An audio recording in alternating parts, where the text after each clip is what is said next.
Merhaba arkadaşlar. Kemal, Metin, Funda, Serhat, Merhabalar Emre, hocam. Eren, Nur Hanım. Saygılar, sevgiler. Hepiniz merhabalar. Sağ olun geldiniz. Bu çok güzel. İyi initial condition'ları iyi setup etmek için öğrencilerimize. Bakalım. Ben bir iki şey söyleyeceğim. Of course in English. So, öğrenciler içeride mi arkadaşlar? Evet, şu an 90 kişi var hocam. O zaman they're here. Okay, so we are an international community, and therefore I am right now switching into English. The students are with us. At least one student say, yes, I'm here. They cannot talk because they are unmute. They're on mute. They're muted, sorry. They're muted. Yeah. Okay. Demet, you're trying to say something. You can unmute yourself if you want to. Okay, I suppose, Taner Hocam, are you there? Taner, you're here? Taner, I'm going to speak, and then who's going to call the next speakers? Are you going to do that, Taner? If yes, show me your finger. Okay, I will speak, and then I will let you call the next speaker. Okay, Taner? Are we okay? Okay. Dear students, my dear faculty, my dear colleagues, thank you very much for being here with me. The start of a new school year under special conditions. This is a challenge for us, but we're very happy to take on this challenge and to work with you. So I am Nihat Berker. I am the Dean of the Faculty of Engineering and Natural Sciences. I'm also Vice President, but most of all, I'm a teacher and I'm a researcher, and I'm going to see essentially all of you under those titles. In fact, I will be teaching mathematics for engineering in the coming semester, and there are more courses also that I teach, as you will see. So I think we're going to give you an overview, a student-oriented overview for the departments in our faculty. Just a taste. We're not trying to cover everything like a telephone book. You don't know what a telephone book is anyways. You have it all in your telephones. But we're not going to cover everything and bore you, but we're going to give you highlights. There are many different highlights we could give. We actually chose these last night, right, Jelen? Just last night we chose what we're going to do. We have so much choices here. So yeah, I think that we are very lucky every semester to have you as our students. Your energy, your enthusiasm, we are very lucky. But I think you are also very lucky to be with us in our faculty. You're very lucky for three different reasons. One of the reasons that you're lucky is, as you see right now, all of us, we are really student-oriented, youth-oriented people. My telephone is everywhere, Nihat Berker, 0532-310-0554. All my faculty will give you either, sometimes their telephones, but all of you give their emails. And literally, you can call me 24 hours a day. Just last night at 11:30 p.m., I got a phone call from one of my students. I had just watched the movie. I was asleep. I didn't answer, not guaranteed. But this morning at 8 a.m., at 8 o'clock, I called him and we talked. So you can always call us, talk to us. That's one thing in which you are very lucky, and we are very lucky too, because that way we can get your energy and your enthusiasm. The second thing is that I've said this in many meetings, and maybe you heard it from me during the tanıtıms and all that. This starts with a question. If you take an undergraduate education for 4 years, you get 100 out of 100 in every class, but you do nothing else. Is this a successful education or not? Metin Hocam, what do you think?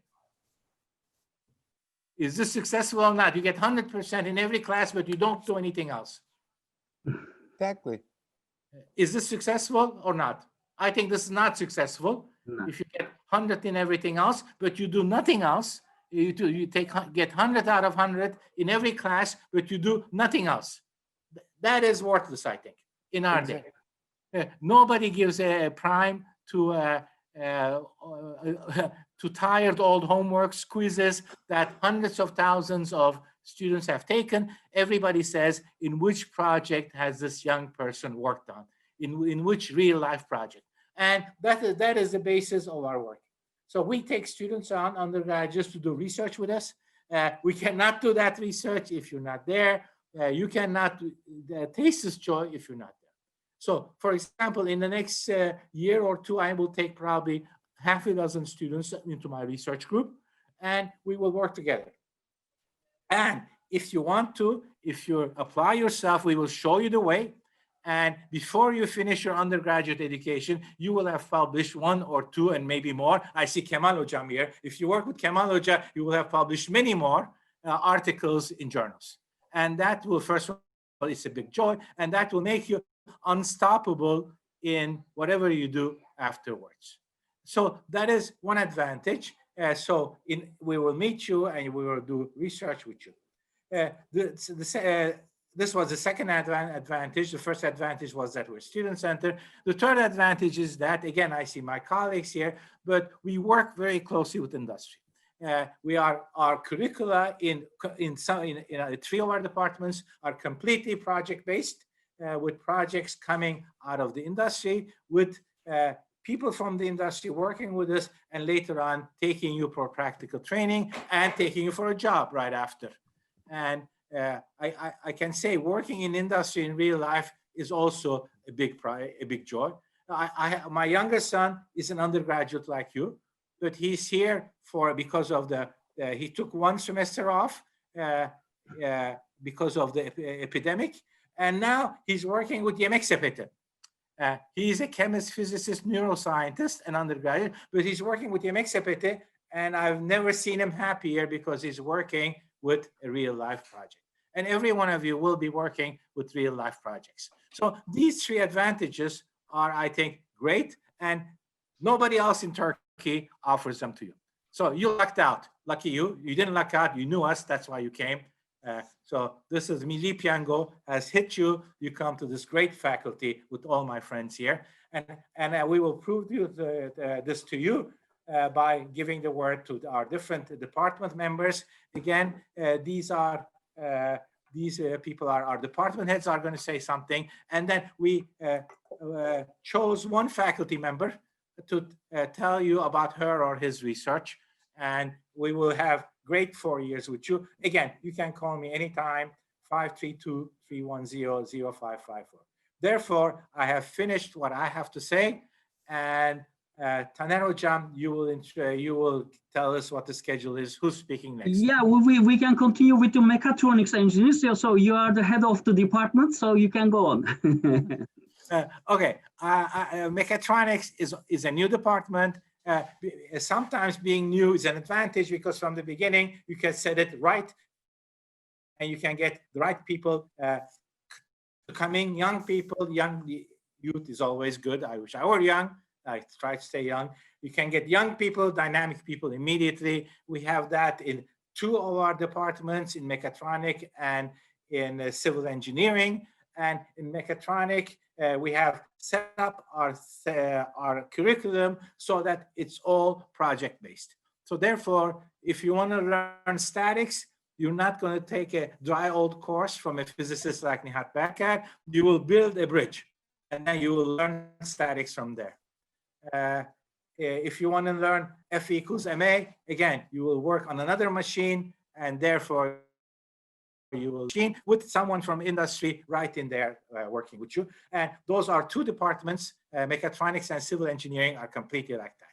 So this is great. And again, I told you about my our general philosophy, and I think Emre Ozan Polat is going to be giving you highlights of his research, and he is one of the people you will certainly meet him in classes. You may end up doing projects with Emre Hoca also. Emre, thanks. I leave you the word. Great. Thanks a lot, Nihat Hocam. And it's really nice to see all these young minds here. They will start a new journey in their life, and we are very happy to work with them. We are very happy to give them the opportunity to become the next generation scientists and engineers. So actually, I would like to share my screen now to explain what I'm working on, and maybe we can collaborate with young minds because we will need them in all these projects. So let me share my screen first. Actually, I think I cannot share now. Maybe the admin can give me the permission. Yeah. Now I can. You are co-host right now. Yeah. Okay. Can you see now my presentation? Yes. Okay, great. So Maybe full screen will be better. Okay, great. yeah, now that's great. So as you see, I'm working on sensor technologies, and today, very briefly, I will explain what kind of sensor we're interested in and why we are doing them. So actually, I'm working on the sensors that can be realized on human skin, so to measure and sense the vital health parameters. So let's see a bunch of sensors here. These are conventional sensors, and as you can imagine, we are living in a world of sensors. So there are temperature sensors, alcohol sensors, smoke sensors, and all of them, and they are like based on electronics and all the components. But today, when you, for example, just come to the school, hopefully one day after the pandemic, you will pass by doors which are working on light matter interaction. So I'm really interested how a matter interacts with light. So these sensors are actually optoelectronic sensors that are working by the principles of light matter interaction. In this very simple example, for example, it just sends an infrared light to the surroundings, and from the backscattered light, it understands if there's an object behind the door, and it opens the door. It decides and opens the door. So it's a very simple example, but you all have smartphones now, and these are like some sensors that are present in the very basic smartphones. Actually, there are like hundreds of thousands of them.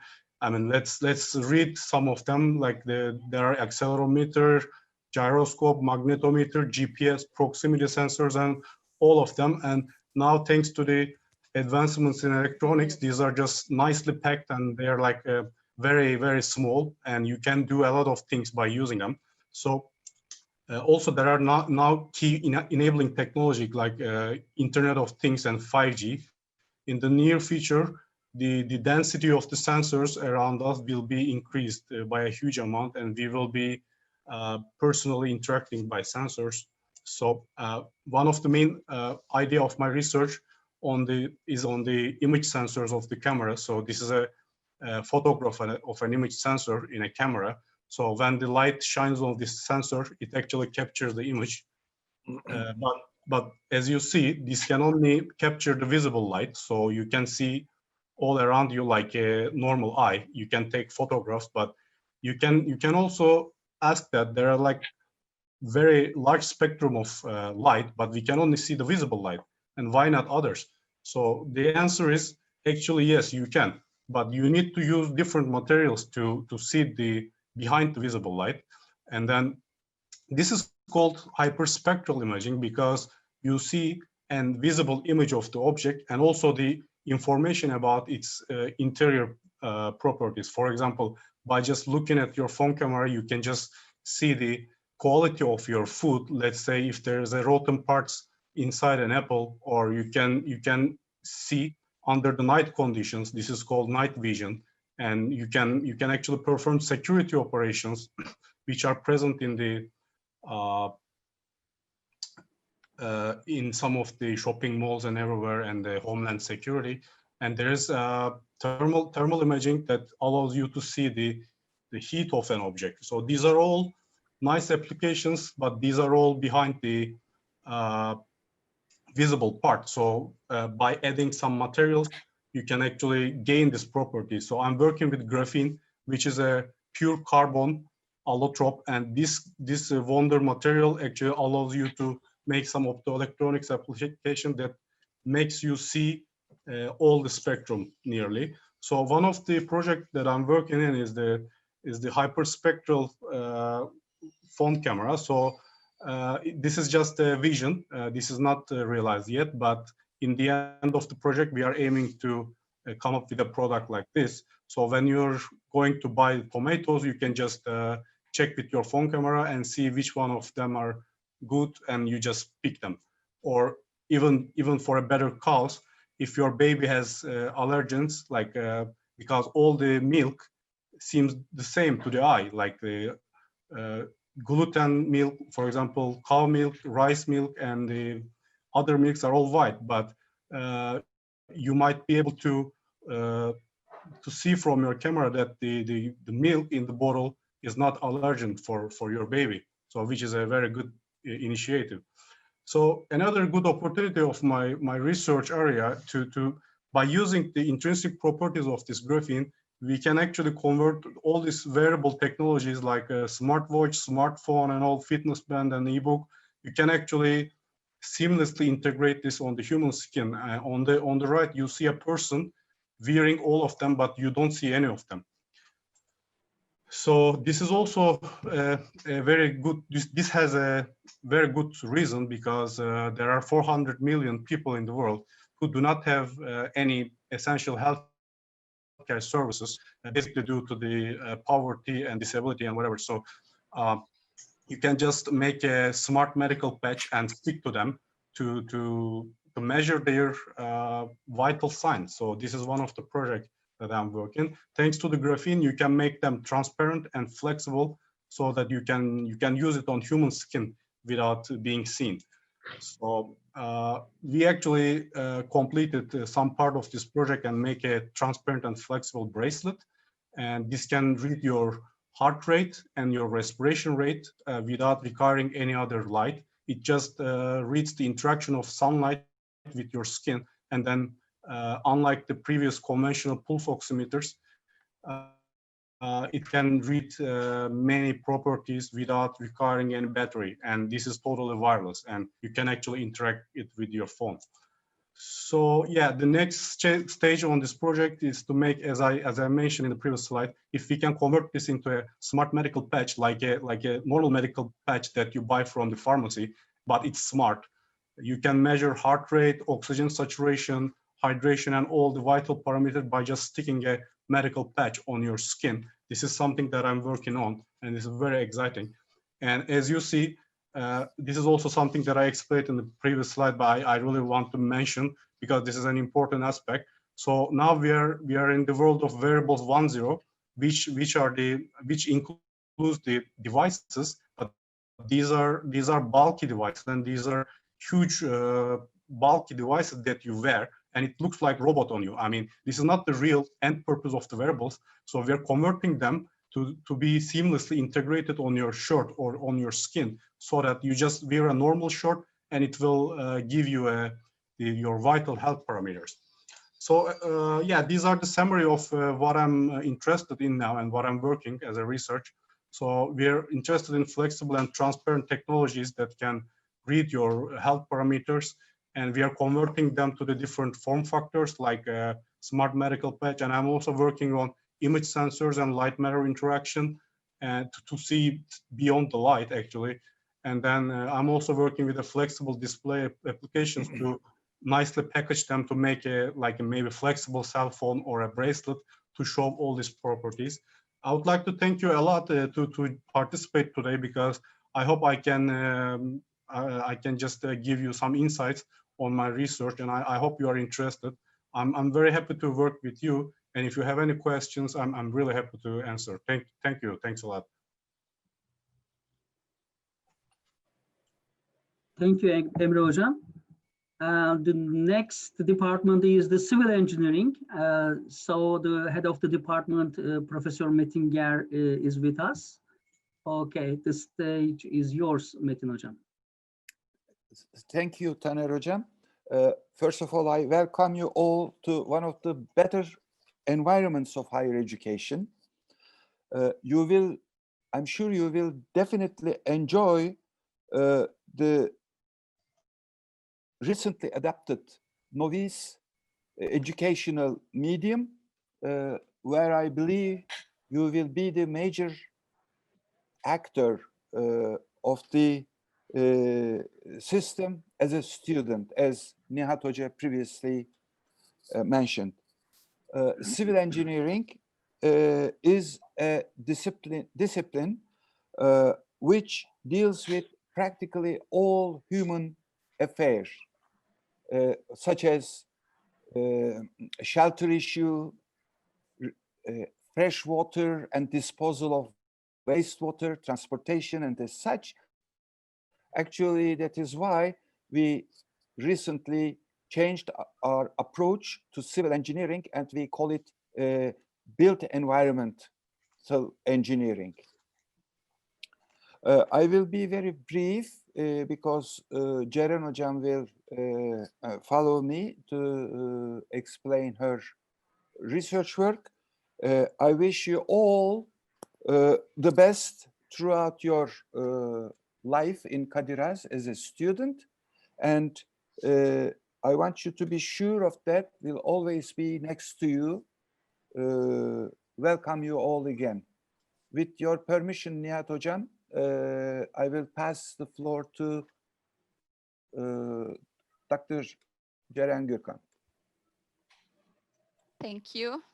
Hocam, thank you very much. I say hi to you all. Hope you can hear me, even if I don't hold my microphone to my mouth, I guess. Yes, Is we it can okay? hear you. All right. I think civil engineering students already know me. We have already met, but for the rest of you, I am Ceren Gürkan.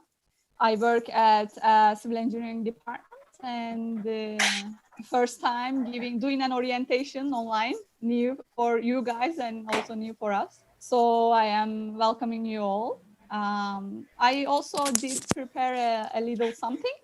So I'm just gonna share my screen and go from there. Let's see. Can you see now?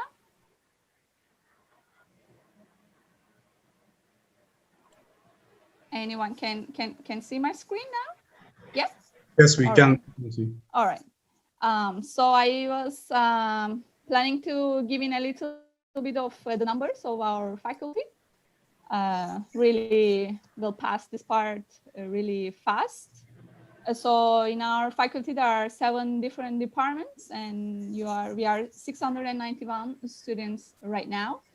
Among these departments, civil engineering is one of the departments that is following a new educational model, as our dean said and the head of our department said. And in that sense, we are having a very close relationship with the industrial partners that are listed here.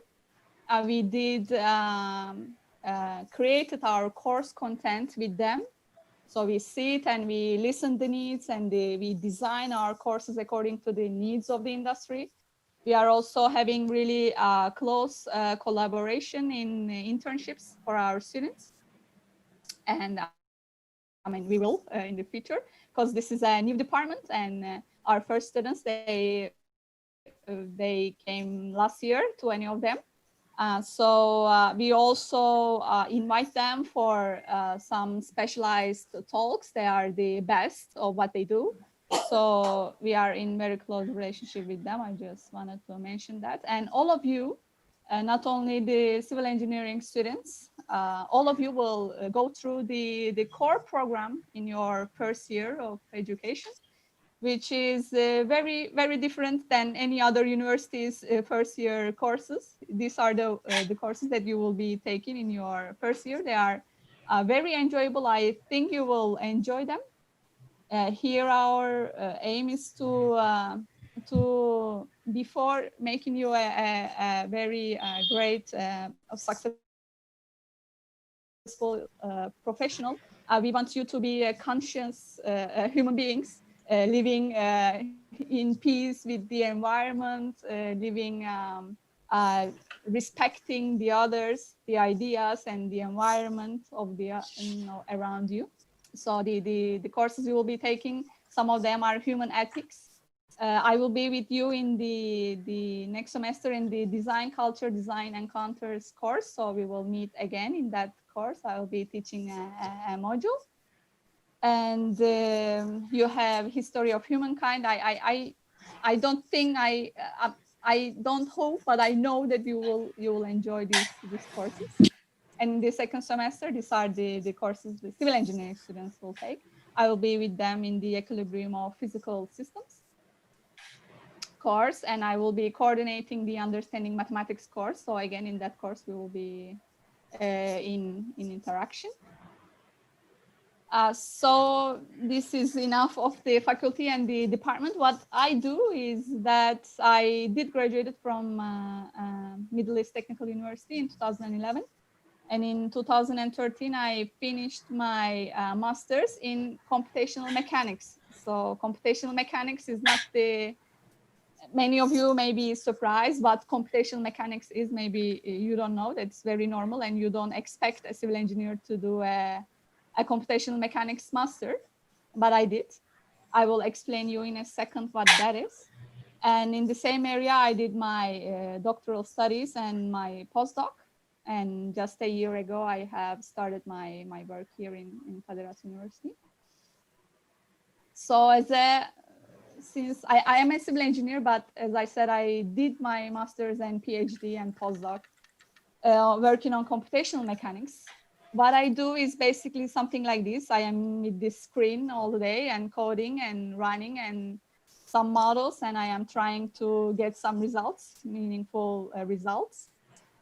What computational mechanics discipline do is that we model any physical phenomena using numerical techniques. So any physical thing that you can imagine, we express them as a mathematical equation, okay, a partial differential equation, if you like. It's a bit technical, but, and then we solve that equation using mathematical tools, numerical models specifically, and then we can see how that fluid or that structure is going to behave without actually doing the real laboratory testing.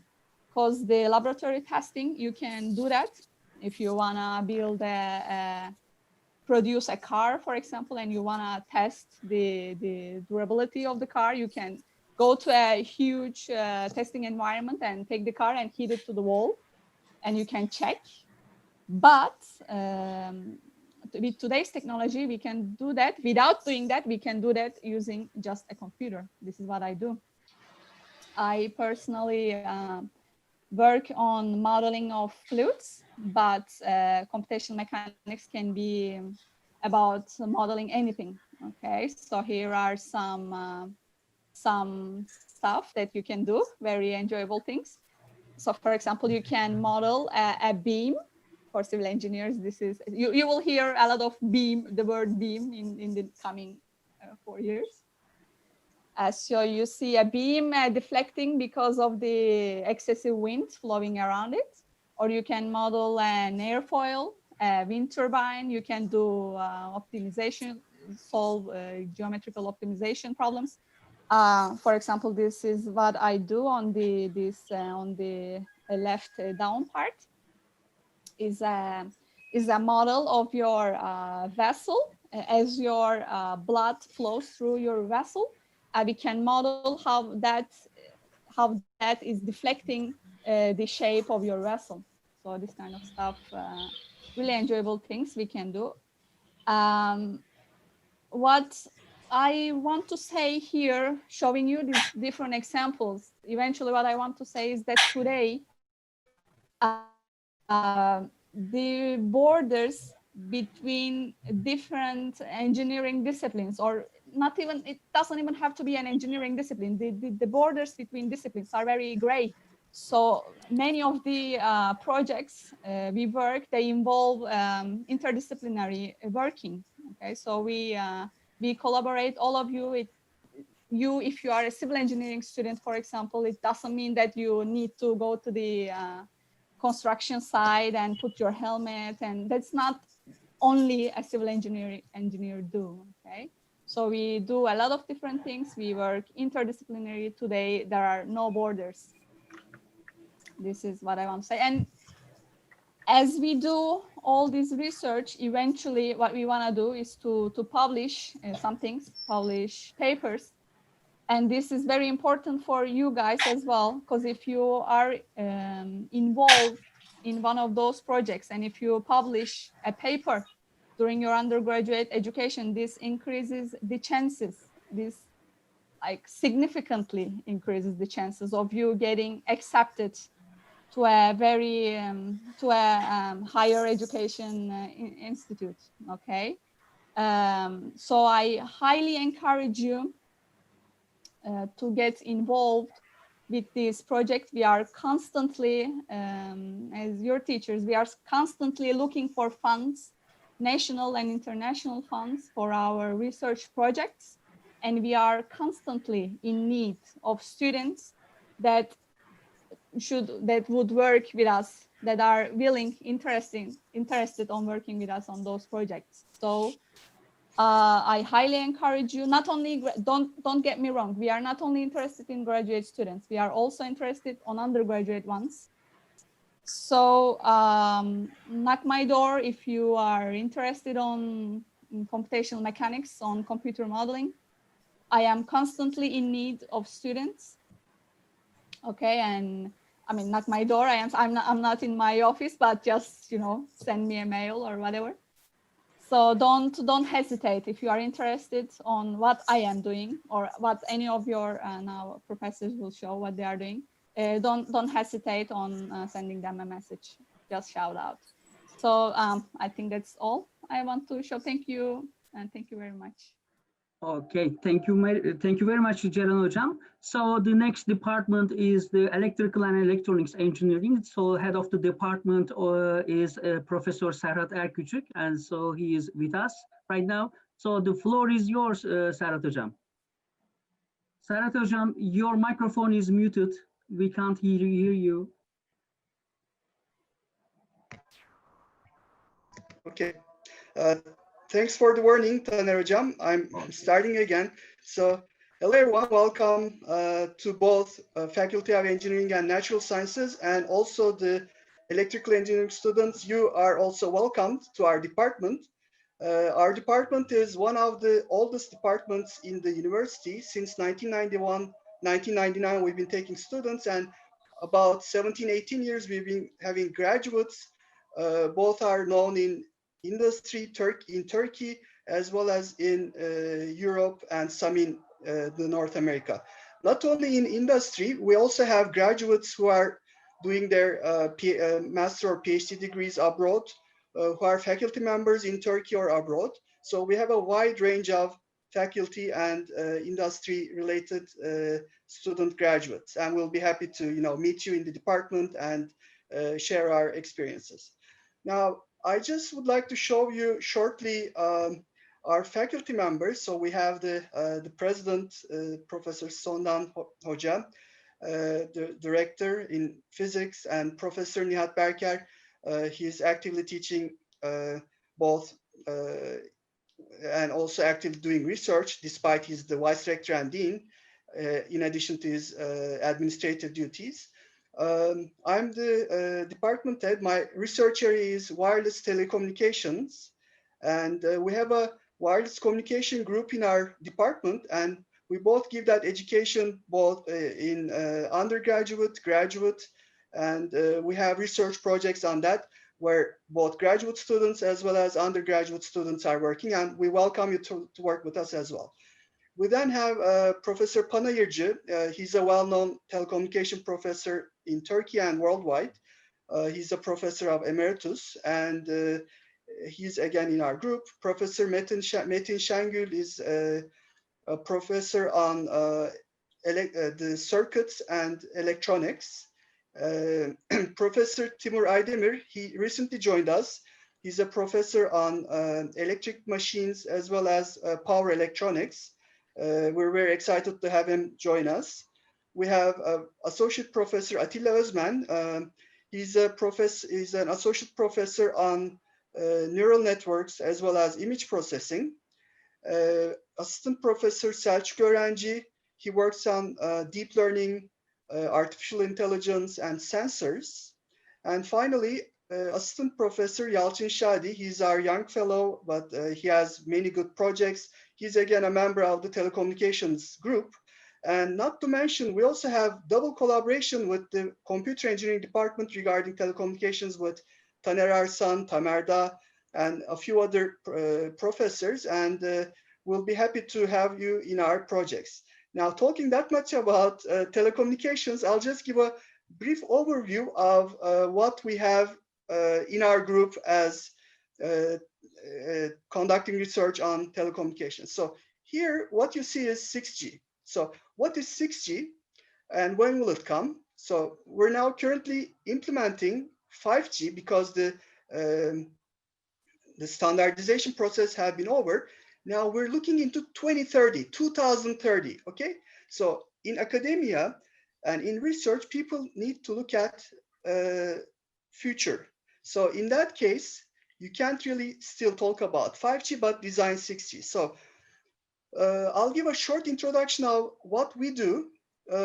So what are the use cases, where you're gonna see the 6G implemented, key performance indicators, how is the spectrum gonna be used? And of course, this is like a 5 to 10 minute talk, so I'm gonna limit it to infrastructure levels. I'll just show a few pictures so you have in mind, wow, this is gonna be here implemented maybe 10 years later. Okay, so what will 6G be like?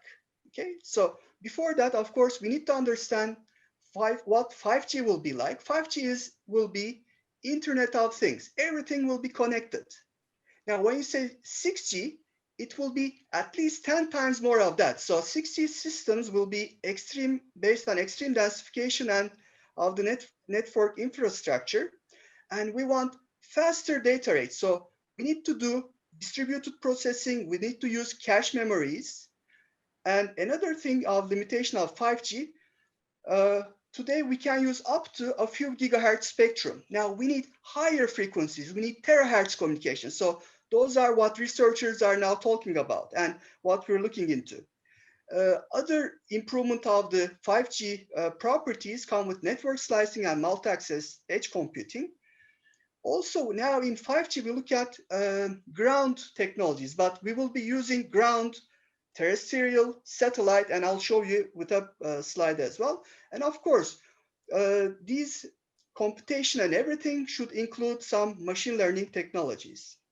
Now, how are they going to be used? We need to have extreme backhaul. What is extreme backhaul? The infrastructure should be supported in terms of 1 terabit per second. What is the enhanced hotspot? There will be many devices in a room. Therefore, the total 100 gigabits per second should be supported by the enhanced hotspot.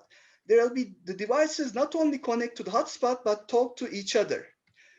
Also, not to mention, of course, as we are the lucky ones, we want to have higher speed in our video games, watch better video quality, but there will be remote areas where people are unlucky, okay? So we need to bring, let's say, at least 10 megabit per second data worldwide everywhere, okay? So that's also one target of the 6G. Another thing is smart rail mobility. So about 300, 400 kilometers per second, you should still be able to watch high definition TV. Another application, augmented reality, okay? So when you drive your car, you would like to have augmented reality. That could be a use case scenario. In industrial automation, you want very low latency. What is latency? You don't want any delay. Okay, so if you want to implement something here, and if I press the button, so the delay should be less than 1 millisecond. And the last thing as a use case could be autonomous mobility. Okay, I'm not going to spend much time, but compared to 5G, we will have, let's say, instead of 100 megabit per second in average data rate, we're going to have it tenfold, 1 gigabit per second. Okay, and in terms of reliability, it's going to be much more reliable, and in terms of latency, it's going to be much shorter. Now, for spectrum, as I mentioned, we use only lower frequency bands, and in 6G, with those many devices, we need to have a wider coverage. That's why we're going to have the terahertz band, as well as we're going to use the visible light. So you're going to turn on your light and you're going to get the data from your light. So these will all be in 6G. Now I'm going to show you 4 slides in terms of infrastructures. Now with those many devices, and in your phone you have 1 or maybe up to 4 antennas, but we will have many antennas, okay? So that will increase the data rate. So that is called ultramassive MIMO. And another approach is holographic radio. So these are future technologies in 2030 that will be used. And as a group, we're looking at these technologies. Another one. So these technologies at terahertz band need line of sight, but you could be in a room, you could be in an office, there could be, you know, doors, panels. So there'll be intelligent reflector arrays. So if an array comes, it will be reflected with a higher gain. So you get better reception. We again look at this technology as a group. Another one, instead of the base stations, we will have access points. And let's say in one room of your house, you just get 10 megabit per second. In other one, you get 1 megabit per second. So with the access points, you will have seamless handover. So you will have like 100 megabits per second throughout your home or office. And the final slide I want to show is where 5G is all ground-based. Okay, so Earth station, mobile base station, etc. But these would be complemented by airborne network where there will be zeppelins, drones, aircrafts, as well as there will be satellite networks. So these all will be by 2030 in all 6G. So we have wider coverage and better reception with higher data rate. Okay, just to finalize my talk, so the communications research group is in coordination with the Finnish 6G flagship program, and we're in collaboration with a big research group from industry and academia. Here Erdal Hoca, Yalçın Hoca is another research group of machine learning, etc. Okay, so thank you for listening to our research presentation slides. And I'll be happy if you add me to your LinkedIn so you can see what we're doing, and you can email me as well. And welcome back. Welcome again to our department and faculty. Thank you, Serhat Hocam. This is an excellent presentation. So the next department is the industrial engineering. So the head of the department is Professor Ahmet Yücekaya. So the floor is yours, Ahmet Hocam. Okay, thank you very much, Taner Hocam. I will just present a short presentation, if it is possible. Okay. Since time is limited, I will go very fast. But I just want the future students to know more about our department. So we have 450 current students, 9 faculty members, 1 research assistant. We have master programs, PhD programs, and you will meet with many of these nice, high-profile faculty members. Myself, I am working on the energy sector, especially on the electricity systems optimization. You will meet with Ayşe Hoca, which is a fantastic professor, in which she is more interested on the calculus and the computation. You will meet with Zeki Hoca in 3rd class. Funda Hoca will present her research after I finish this presentation. Gökhan Hoca, you will take some courses. And Durul Ultan, he is going to teach about the manufacturing issues. Esra Hoca will teach you about operations research. And Burak Hoca, you will meet with him in the industrial engineering courses. And definitely Mustafa Hoca, and he is going to teach you the data science. I mean, we have a fantastic faculty, and they are waiting to work with you. They are open to work on the projects with the undergraduate students and graduate students. These are some of our graduates, and we have many of them, but I will just skip this part. Here, what you will find, an opportunity to take part in projects in which our department faculty members are PI or researcher, and I think there's a typo here. We have European Union TÜBİTAK projects, and you will have the chance to work with the faculty members and gain experience. You have an access to an unlimited number of resources in the library, especially e-library, I mean online resources. Please take a look at on the library because there are unlimited resources there. We have laboratories and in which you can develop class projects under the supervision of academicians from the elite universities. It's almost in 15 classes. We are forcing students to make class projects, and they are presenting in the class with their friends. You will have to use the Python, Visual Basic, GAMS, Lingo, Excel, and present the results in the best way. We are preparing students for the future. Okay, these are some of the tools you can find in our lab. You will have 135 credits, 240 ACTS. We encourage students to develop applied projects and internships in the industrial service facilities in normal time. Of course, there is a pandemic right now. And we allow students to take course in this field of interest because we want to give you flexibility, the students. So one student might be interested in finance, one student might be interested in the production. You will have that opportunity to go what you want. And in our laboratory, you will have the opportunity to work on optimization, simulation, statistical analysis, programming and calculation, and manufacturing, which are essential for an industrial engineering course. The graduates, there are many graduates, they successfully continue studies in Turkey, abroad.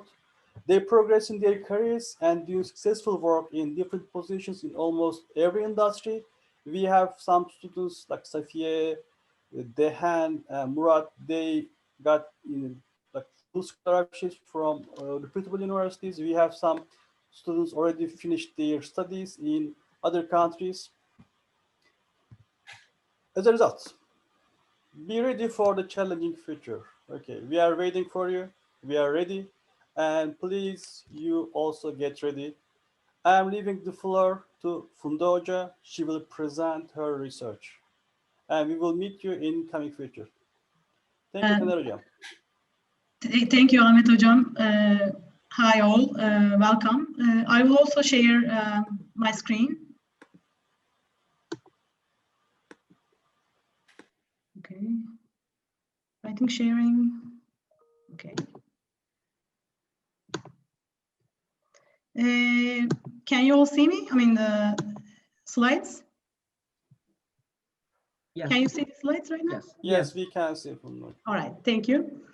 Okay, so I would like to talk to you about what I do as research, basically. First of all, multi-criteria decision-making. What do I mean by multi-criteria decision-making? In real life, when we make decisions, we always have competing or conflicting criteria that we need to take into consideration. What do I mean by that? For example, let's say you want to buy a car. Well, you want your car to be less costly, of course. You want your car to be luxurious. You want your car to be fuel efficient and so on. You don't want your car to be too risky. But all these are competing criteria. Because if you want a cheap car, then your car won't be that fuel efficient, or your car won't be that luxurious. So these are actually conflicting or competing criteria. So how are you going to make a decision?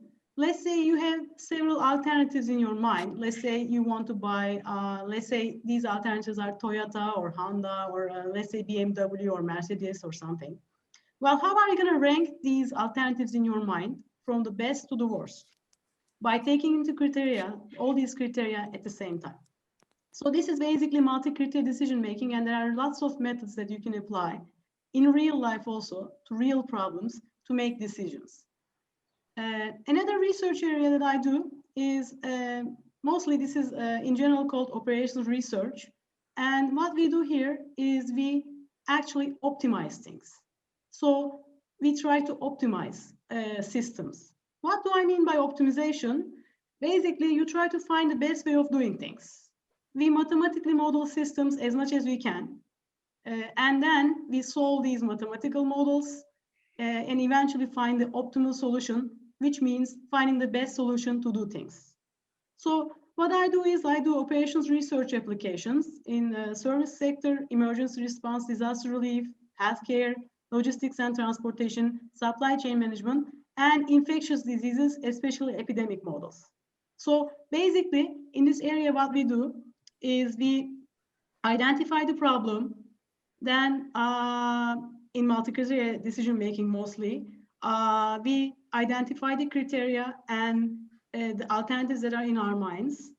Then we use a method to rank them or to find the best solution. This is what we do in general in optimization and also in multi-criteria decision-making.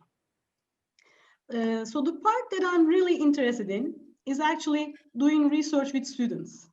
So I want to share with you what I've done with students so far as research, especially graduate and undergraduate students. So I think mostly doing research with undergraduate students is really important. And these are the research that I have done with students just like you, undergraduate students, and some of them are also graduate students. So first I'm going to start with research that we have published in international journal articles.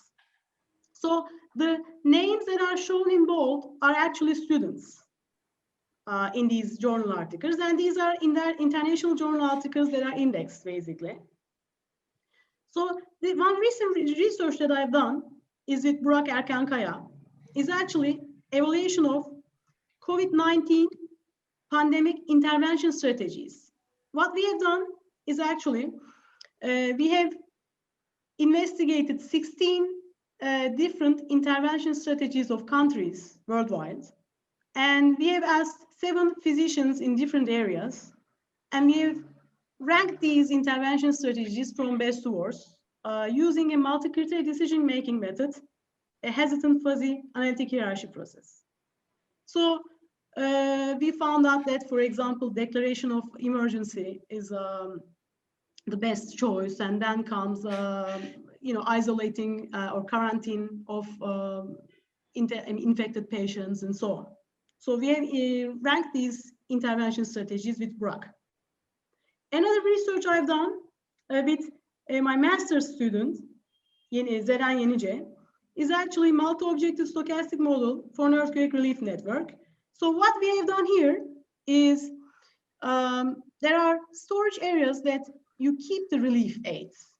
For example, water, medicine, tents, food, and so on. Where should these storage areas be located? And how can you distribute these relief aids from these storage areas to the shelters that are available? And we have used Kadıköy municipality to take data and came up with some solutions, basically. These two were graduate students, Burak Erkankaya and Zeren Yenice. But these last 2 articles are with undergraduate students just like you. One recent publication is actually about evaluation of hotel website and digital solutions provider firms. And they work with Paloma Hotels, and they evaluated alternative hotel websites and digital solution provider firms and use this multi-criteria method called fuzzy best worst topsis method to evaluate these and to rank these alternatives. Another research that we have done with, again, undergraduate students is information technology personnel selection. One company was actually trying to find a methodology to select information technology personnel, and the students worked with this company, and they came up with fuzzy AHP topsis method, which is again a multi-criteria decision-making method to evaluate and rank IT personnel. These were 4 international journal articles that we have worked on. Then I want to talk about some international proceedings that we have done with undergraduate students. And all these students that are involved are undergraduate students just like you. So since you are part of us right now, in the future, you can also work with us, and we can do lots of great projects also. So the first one was electric vehicle charging stations and charger type decisions. So they were trying to find places to locate electric vehicle charging stations, and what kind of charger types should we also locate in those charging stations. This was what they were doing, and they came up with mathematical models for that. The second one was evaluation of mobile service operators. These undergraduate students, they worked on fuzzy AHP TOPSIS method, which is also multi-criteria decision method. Third one is again about earthquake relief network, because I also work on emergency response and disaster relief. So students were trying to find routes, optimal routes to send again relief aids, these students. Another one that we have done is again location routing decisions, again earthquake relief network. This one was selection of raw material for biodiesel production in Turkey. Again, they use a multi-criteria decision-making method. This one was very interesting because they work with Kızılay, and what they have done is, as you know, blood is perishable in 3-4 hours. So they were trying to find out which Kızılay facility needs to send to which hospital by using which routes blood, and which truck should be taking the blood and which routes they should be using and so on. So they came up with a mathematical model for this one. This one was also very interesting because, as you know, in Turkey, there's a traffic problem. So where should the ambulances be located so that they will be covering as much patients as possible? They will be able to reach these patients within the time limit that is possible, so that we can save lives. And they came up with a mathematical model for that. Another one was again very interesting. These students, these undergraduate students, they work with Dünya Göz Hospital, and they came up with a mathematical model to determine the master schedule of surgical operations. Previously, the head nurse was assigning, surgeons to surgical rooms, and they were coming up with the schedule. But this wasn't done. This was just done by the head nurse. Eventually, they came up with an optimal way of doing things. So Dünya Göz Hospital started using their system. Okay, these are also again with undergraduate students. What we have done, these are national proceedings and also presentations at international and national conferences.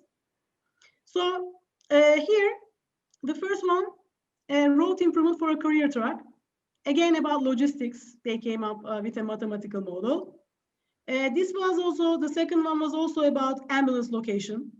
This is a bio-objective one, a multi-criteria one. The third one, facility location selection. They use a multi-criteria method again, called analytic network process.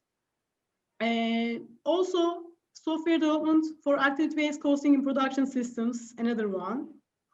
In 2019, they came up with, they use a multi-criteria decision-making method again to evaluate potential fiber infrastructure regions for Türk Telekom company, this one.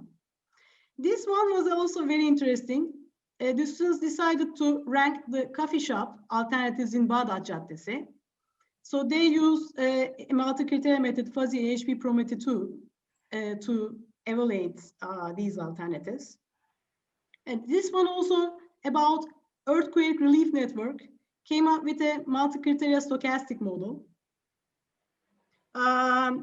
This one was about transfer stations for municipality. So they were trying to come up with a solid waste system transfer station, the location of the transfer station for solid waste for a municipality in Istanbul. This was with Metro Travel Company. They were trying to evaluate and select buses for Metro company using a multi-criteria method again. And again, an interesting one, where should the nuclear power plants be located in Turkey? So they use fuzzy TOPSIS for that. Okay, another one about capital budgeting model. They came up with a multi-period capital budgeting model for investment companies. This is for call centers. They were trying to come up with a a staff requirement planning system for hospital call centers. We also worked on hazardous waste, where to locate treatment centers and so on, and how to locate and how to route hazardous waste. This was about, again, blood banks, location and routing, ambulance location problem. Okay, this one is one of the most interesting ones, because basically what happened was, in 2010, these undergraduate students came to me and told me they are very interested in epidemic models and infectious diseases. And at that time, there was swine flu in Turkey. And I didn't know anything about mathematical modeling of epidemic models, nothing. So I said, okay, well, we learn together. So we started working on this with an infectious disease professor in American hospital and Ayşe Hoca. We worked together on this one also. And afterwards, we learned a lot. These students eventually came up with results, one of the first results in Turkey. And these results were presented in American hospitals to all the infectious disease professors over there also. And eventually, Ayşe Hoca and me, we all worked as a team, and we published 5 different papers in epidemic models. And we have been working on epidemic models since 2010, but this is all because of these undergraduate students. So basically, not only you learn from us, we also learn from you. Also, these last 3, again, using multi-criteria methods to come up with different evaluation and selection problems. This is for like a shopping mall. This is for seat fabric supplier selection for vehicles like buses and so on. And the last one was about solar power plant location alternatives in Turkey, again using a multi-criteria decision-making method. Again, these are all undergraduate students, what we have done with undergraduate students and graduate students so far. And thank you very much. If you are interested in doing research, please, especially in these areas, please email me. This is my email. Also, I'm available in LinkedIn. If you want to add me, I'll be really happy. Thank you very much. Thank you, Funda Hocam. It's a very good presentation and in details. So, so now the next department is computer engineering. The Professor Feza Kerestecioğlu is the head of the department, but unfortunately, Feza Hoca is not with us today. He has a very important meeting at YÖK. So I will be representing the computer engineering department, and I will give some information about the department. So on behalf of the head of the computer engineering department, Professor Feza Kerestecioğlu, I welcome you all first. So we are very happy to have students like you. So you also have the opportunity to study in an excellent university and excellent department. I congratulate you all. And the next week, we will organize a meeting with you and try to answer all your questions regarding this initial orientation period. And please follow all your email messages sent to university email addresses. So just like an engineer working in the company, read all your emails immediately and reply if necessary. Your academic advisor is Professor Öznur Yaşar Dinar. Now she is not with us. She was a sabbatical in Spain. She's moving to Istanbul today and follow all suggestions and guidance of your academic advisor. Finally, I would like to remind you to follow departmental and social seminars during your university education period. And please follow and join the online seminars, and these online and on-site seminars will help you to develop both academically and socially. I hope we overcome this difficult period, pandemic period, with health, and we meet you at beautiful university. I wish you a success and healthy days. Please take care of yourself and your family. Now, I would like to invite Professor Merta to give a speech on his academic studies. So, okay, the floor is yours, Tamer Hocam. You are with us, I think. Everyone, can you? Yes, we can hear you. Thank you. Yeah. Well, to KHAS University. Kesiliyor. Tamer Hocam, there is a problem with the connection, I think.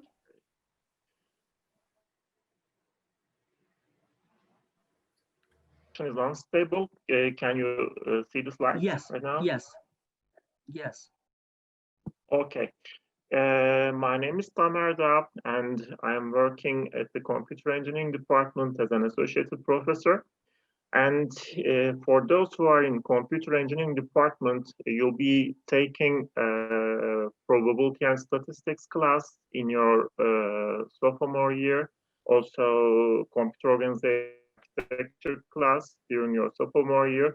During your junior year, you'll be taking computer networks class from me. And in your senior year, you'll be taking computer simulation class. But please don't wait until that time to meet me. If you have any questions, if you want to take part in my studies, please come and see me or send me an email. Okay, first, I would like you to give some brief introduction about myself. Well, I graduated from Electrical and Electronics Engineering Department of Middle East Technical University. And afterwards, I went for my master's and PhD degree in Northeastern University in Boston, Massachusetts. And during my PhD studies, I was working on ATM networks, asynchronous transfer mode networks. ATM networks were considered to be an alternative to the internet because they were supposed to be more secure and more reliable and much faster compared to the internet. But due to the high deployment rate of internet, ATM could not come in. When and after I completed my PhD, I started working as a senior software engineer at Lucent Technologies Bell Labs, and I was in the performance engineering group. And during my studies over there, I was also studying computer networks. You know, maybe you have heard about it, or have open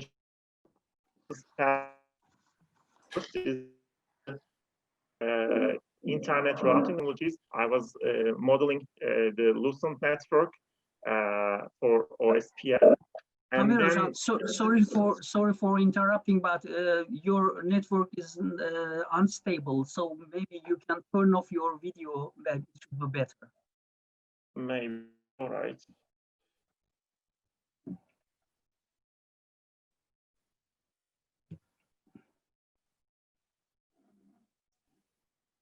Can you hear Okay. my voice? Yes, sure. Thank you. Okay.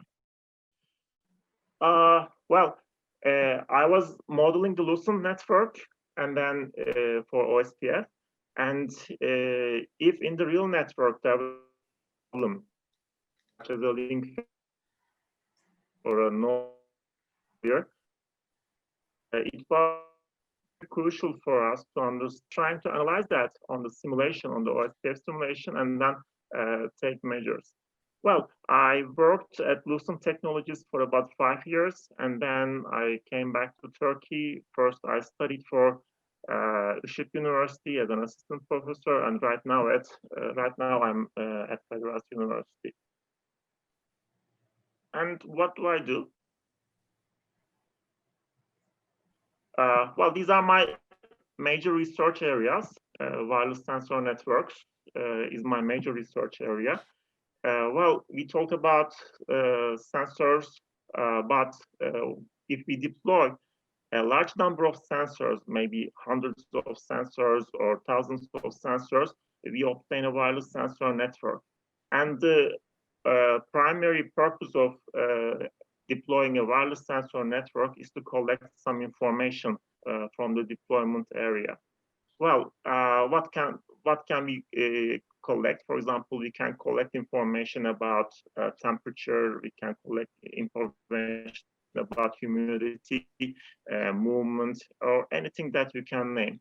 But for wireless sensor networks, I'm working in a network layer. So how we can do routing? One important issue about sensor nodes is that their lifetime is limited. So they don't have a large lifetime. And in order to collect information from the sensor deployment area, we would like to produce energy efficient routing algorithms. So that's my first research area. So we first of all deploy sensors, and then we collect, we select cluster heads. Cluster heads collect information from their corresponding sensors, and then they send this data, they transmit this data to the base station for further processing. So how these issues are done through a wireless sensor network routing algorithm is my first research area. Another subject that I'm currently working on is indoor positioning systems.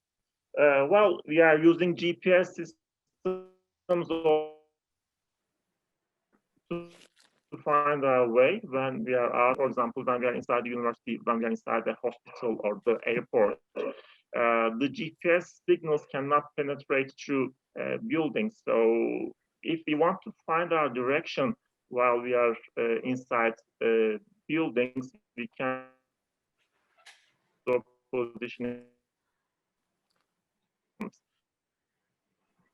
But for positioning systems, we cannot use different algorithms so that we can increase the accuracy for indoor positioning systems. Where can you use indoor positioning systems?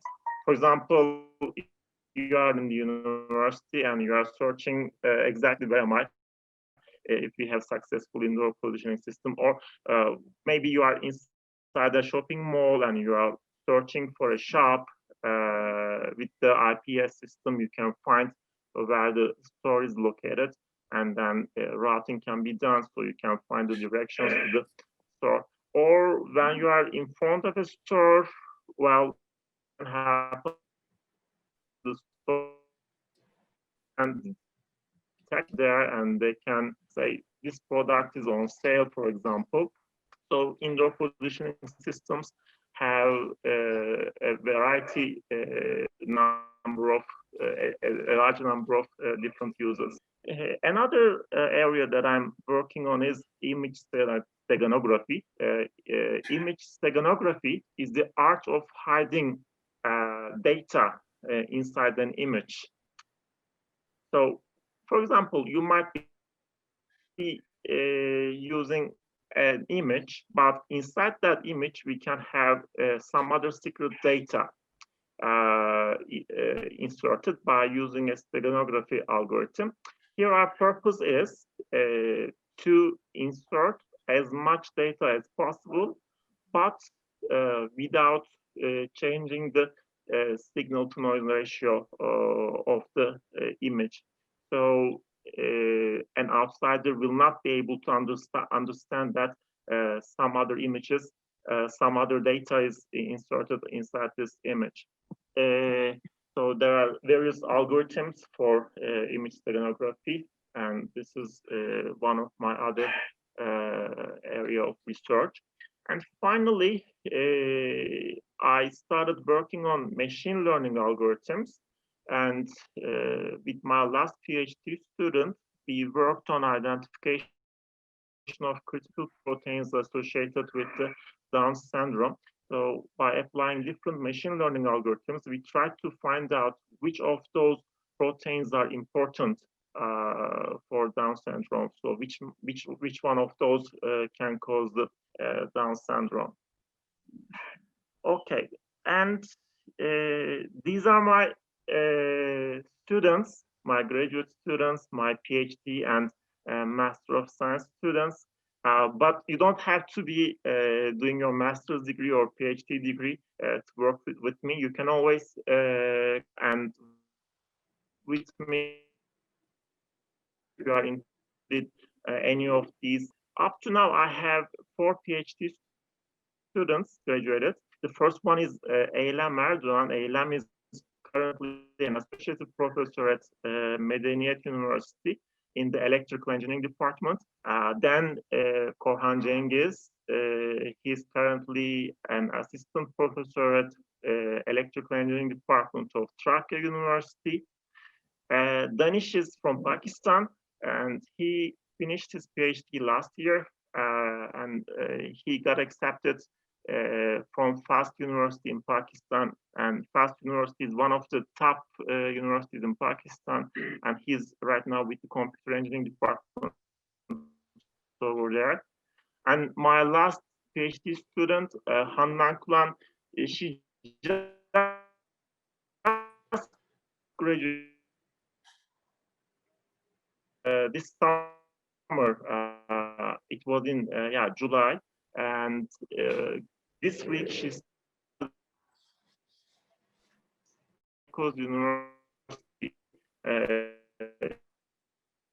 Even when she was doing her PhD, she got job offers, and this week, and some master students now, Seraj, Ebru, Çağdaş, Derya, Muhammed, Dubana, and our faculty, and Eylem was our first PhD student in our faculty, now the founder of CRM Academy, and I have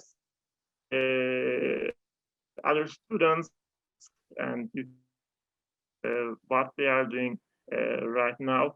And please, if you are in any of the research areas that I'm working on, don't wait until you take classes from me. You can always come and to me and start work.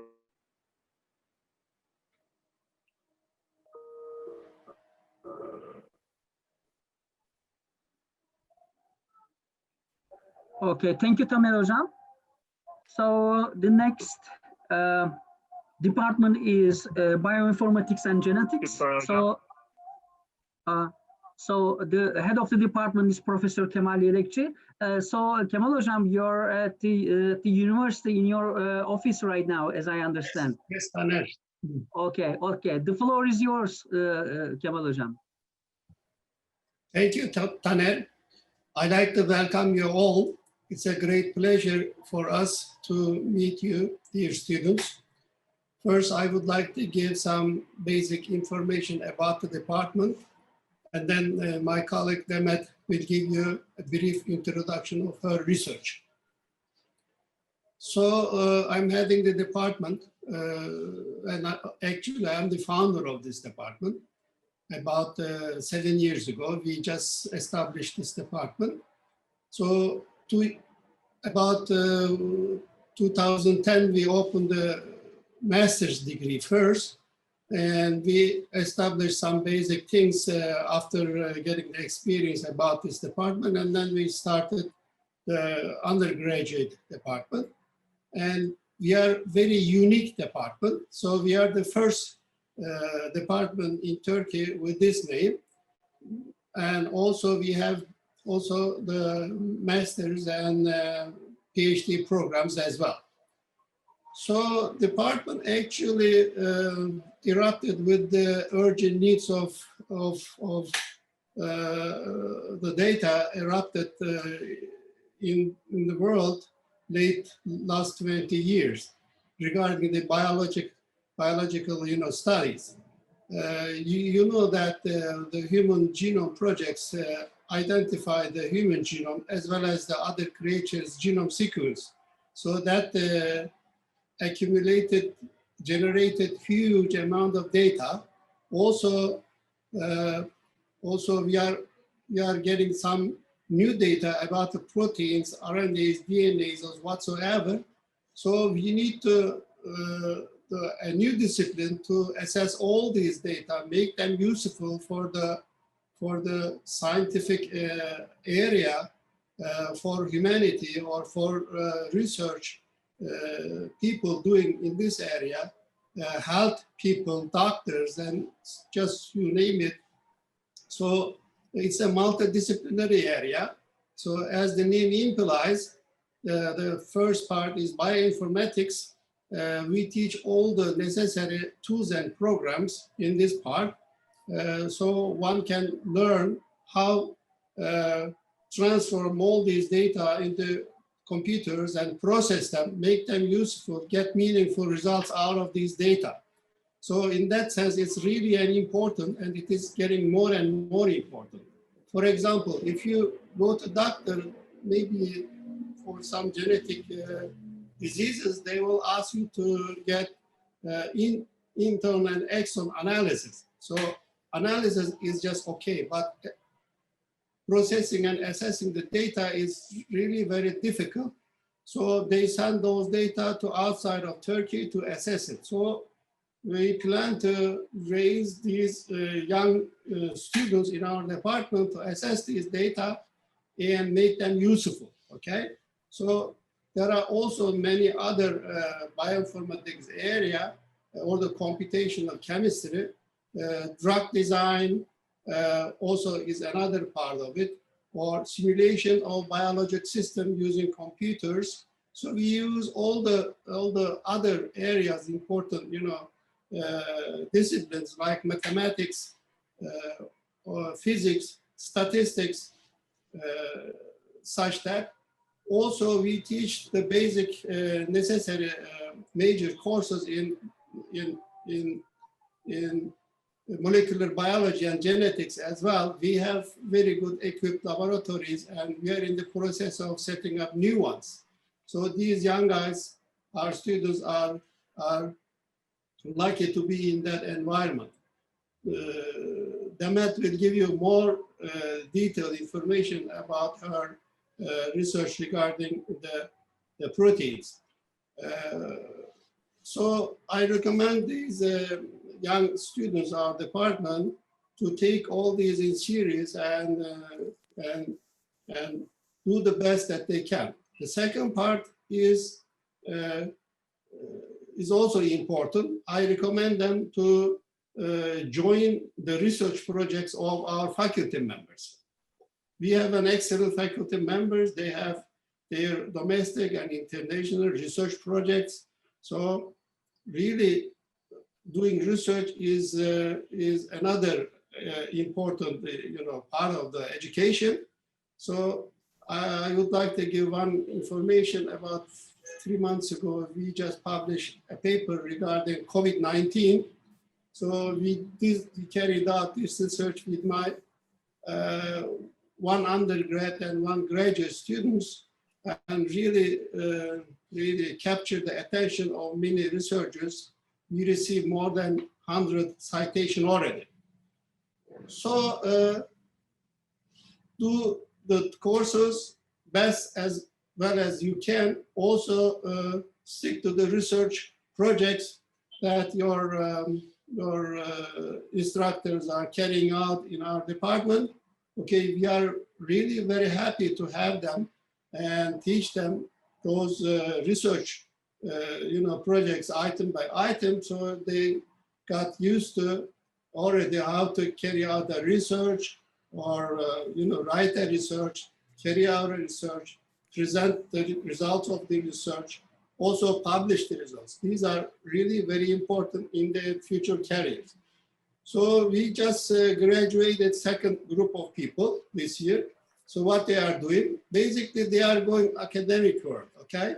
Most of my students started their master's degree, and a few of them, my former master's degree, started a PhD program in Turkey, in another university, or in Germany. So the other few people joined the research groups, companies. So there aren't many graduates actually. So they are lucky, okay, if they pay attention and be the best in the class. So their way is open, and there are many possibilities for them after graduation. So we are happy to answer all the questions when they have. Our email and telephones are available for them all the time. And Demet is going to give a brief introduction of her research. So I'm basically involved in drug design and drug development, in silico screening of these databases of drug databases in order to find best fitting drug to certain diseases. So I also teach organic chemistry to the second class of the department. So we'll meet them personally, hopefully in the coming months. So I wish them very happy and enjoyable years in our department. So you are really very welcome. Thank you. So the Demet will continue after me. Okay. Thank you, hocam. Taner? Demet Hoca will give some information about her research studies.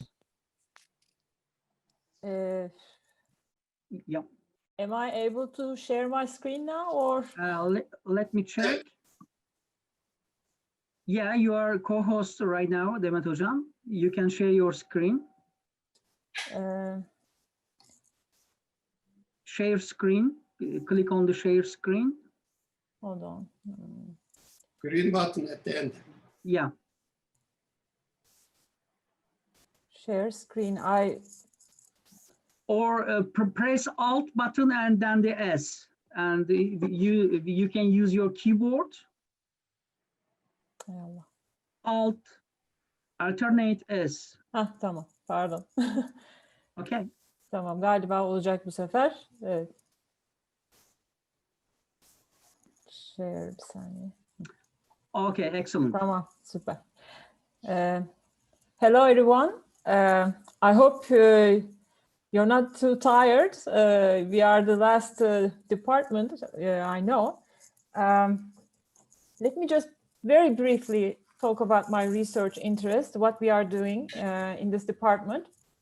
As Kemal Hoca told you, it's a very interdisciplinary area, and a lot of different, topics we work on. Before that, we have a website, departmental website. You can check that out to just, learn more about our research of each of our instructors. I graduated from Boğaziçi Chemical Engineering department, and my background is engineering. I work with non-living systems first. I started working on polymers. But before that, during my master's studies, I was involved in, for a short period of time, with proteins, and I really enjoyed it, the living systems. But for a long time during my PhD, I worked with zeolites, non-living systems, and chemical engineering problems. Finally, I got a second postdoc in San Diego, California, where I worked with protein ligand studies, let's say, drug design efforts. And that was the first time I just got involved, fully involved with living systems. I decided to continue with living systems because I just finally realized that this is what excites me more than non-living systems, okay?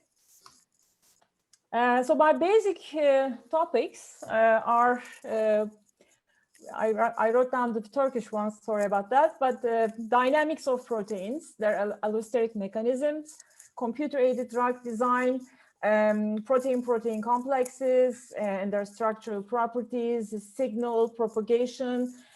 These are all the, some of them are special topics in your schedule program of 4 years. Some of them are very subtopics. But for example, in the 4th year, one of your courses is computer-aided drug design. So these are all our own research areas. So we just built the program around our research topics. And so these are some of the works that I've just done previously. I'm just doing docking studies, for example. I'm just doing pharmacophore modeling. Again, all these names might not be so familiar for you, but later on, during the following 4 years, you will hear them a lot, okay? And so we are using atomistic models to represent the protein structure and so on. And then try to design novel inhibitors all the time, drug molecules with fewer side effects. Our main motivation is actually understanding the mechanism of the disease and to treat it, by just going into the most detailed representation of that system, and by finding out novel drugs with fewer side effects. And that's what we want. We want to take the drug which will produce in us the fewer side effects. Okay, that's why we are just going deeper and deeper into the protein structure. We just want to just decompose it, look into every atomic detail, bond structure. We simulate it just as in real life. We put it inside the cell membrane. We surround them with water molecules and we just let them run, do their own thing, and dynamics. So this is what we aim. In the end, understanding the protein system, we will be better equipped to design better drugs. So finally curing diseases. So these are the 3 MS students I just recently worked with, and we just published a nice paper with them. And we were trying to understand the allosteric sites in glycolytic enzymes. This is also part of my TÜBİTAK project, which is still going. And I'm open to both graduate and undergraduate students. So keep that in mind. We will have projects all the time. And my first PhD student, Nuray, we just studied more detailed. We used information theory, and we just studied the communication networks during the dynamics of these protein structures. And for example, this is how they are moving around. So they're fluctuating, and just like in real systems. And we just look at the change in the structure during time evolution, and try to understand why they are behaving the way they are behaving. Finally, Reyhan was our student in Bioinformatics and Genetics department on the 4th year. She came up with an idea. She said, I just want to work with the glucocorticoid receptor. I never worked with them. So I said, okay. Became part of her graduation project, and she started working really hard, nonstop. I just let her work, do her own thing, and she came out with really wonderful results. Then, which came into a paper. We are still waiting for the answer for that paper, but I hope it will be published, accepted, and published soon. And then Reyhan was eager to continue to his graduate students. Now she is my master's student, and she started working hard on, one of the glycolytic enzymes she picked up from the TÜBİTAK project, pyruvate kinase, and she wants to understand how a drug binding to one side of that enzyme will affect the overall dynamics of the receptor. And this way we can design novel allosteric drugs with fewer side effects. And Metehan is another master student. He just started also on another enzyme, phosphofructokinase. It's the same idea, again, an allosteric effect. What are the binding site on this surface of the protein that will make the impact of an allostery in the structure. So he just started producing lots of interesting figures, which will essentially turn out into a paper soon. We just started writing it, and wonderful figures. And also I have a PhD student. He's in France now due to COVID. We cannot communicate much, but he's doing his best to understand the protein-protein interface regions. So what would be the effect of the membrane environment and the secondary structure on the interaction mechanism between these two proteins? So these are all my students, but these are not all, of course, restricted to graduate students. I have projects going, and I can accept anyone. Any help will be wonderful, coming from both grad and undergrad students. Thank you. Thank you for listening. And any question? I hope you are eager to go to your lunch break. Okay, thank you so much. And thank you for joining today's meeting. So we wish you all the best for your university education. At 1:30, you have a core program introduction available. As now I will leave the floor to the Professor Nihat Berker to the closing speech. Hello, thank you very much to my faculty members for your exuberance. I myself want to come back and be a student in our faculty. You all say, inshallah, we'll pay back.